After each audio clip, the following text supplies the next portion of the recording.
क्या आपने फैक्ट्री में पेन बनते हुए देखा है? आखिर ये पेन कैसे काम करती है? तो पेन बनाने का काम 3 स्टेप्स में कंप्लीट किया जाता है। Step number 1, outer body making. इस स्टेप में कलम के आउटर बॉडी को बनाया जाता है। इसको बनाने के लिए रॉ मटेरियल में पॉलीप्रोपाइलीन पॉलीमर का यूज होता है। इसे पीपीसी भी कहते हैं। ये वजन में हल्का प्लास्टिक ग्रेन्यूल्स होता है। अब इन सभी को मिक्सचर में मिक्स करके एक बड़े से हॉपर में डाल देते हैं। साथ ही इसमें जिस कलर का प्लास्टिक चाहिए होता है उस कलर का प्लास्टिक पॉलीमर भी इसमें डाला जाता है। यहाँ एक वैक्यूम ट्यूब इस पीपीसी ग्रेन्यूल्स को बड़े से गर्म भट्टी में ले जाती है। यहाँ पर ये पिघलकर मोल्डिंग मशीन में चले जाते हैं और कुछ इस तरह से मोल्डिंग मशीन से पेन का आउटर बॉडी तैयार किया जाता है। बिल्कुल इसी प्रक्रिया द्वारा पेन का कैप और रिफिल ट्यूब्स भी तैयार कर लिया जाता है। अब पेन का आउटर बॉडी तैयार हो चुका है। अब स्टेप नंबर 2 में आता है पेन का इनर पार्ट, जिसमें सबसे पहले पेन के इंक यानी स्याही को तैयार किया जाता है। इसको बनाने के लिए नेचुरल वैक्स, उसके साथ वार्निश जो कि केचप जैसा गाढ़ा होता है, और कोबाल्ट को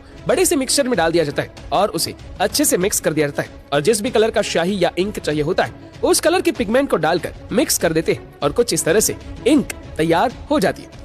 अब पेन का सबसे इम्पोर्टेंट पार्ट बनाया जाएगा, जो कि पूरे पन्ने पर घूम घूम कर उसमें स्याही को छाप देता है। जी हाँ, अब इस चमकीले टाइनी मेटल बॉल्स को बनाया जाता है। इसके लिए स्टील के पतले वायर को बॉल हैंडिंग मशीन में डाला जाता है, जो इन तारों को काटकर कुछ इस तरह से बॉल्स का शेप दे देती है। चलिए इस प्रोसेस को थोड़ा स्लो मोशन में देखते हैं।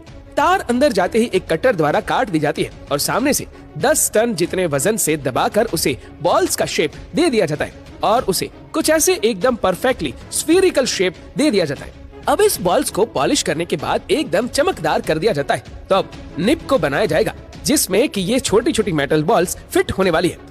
इसके लिए खोखली मेटल ट्यूब्स को पॉलिश कर उसकी कटिंग कर दी जाती है और कुछ इस तरह उन टुकड़ों को कॉर्न का शेप दे दिया जाता है और फिर तैयार मेटल बॉल्स को इस मशीन में डाल दिया जाता है, जहाँ ऑटोमेटिक ये बॉल्स छोटी छोटी निप्स में फिक्स हो जाती है। तब फाइनली सब कुछ तैयार हो चुका है। अब स्टेप 3 में आता है असेंबलिंग, जिसके लिए सबसे पहले ये इंक इजेक्टिंग मशीन इस रिफिल ट्यूब्स में इंक को भर देती है और अब रिफिल इंक से फिल हो जाने के बाद इनके टिप पर इन तैयार निप्स को अटैच कर दिया जाता है और इस तरह आपकी पेन बनकर तैयार हो जाती है।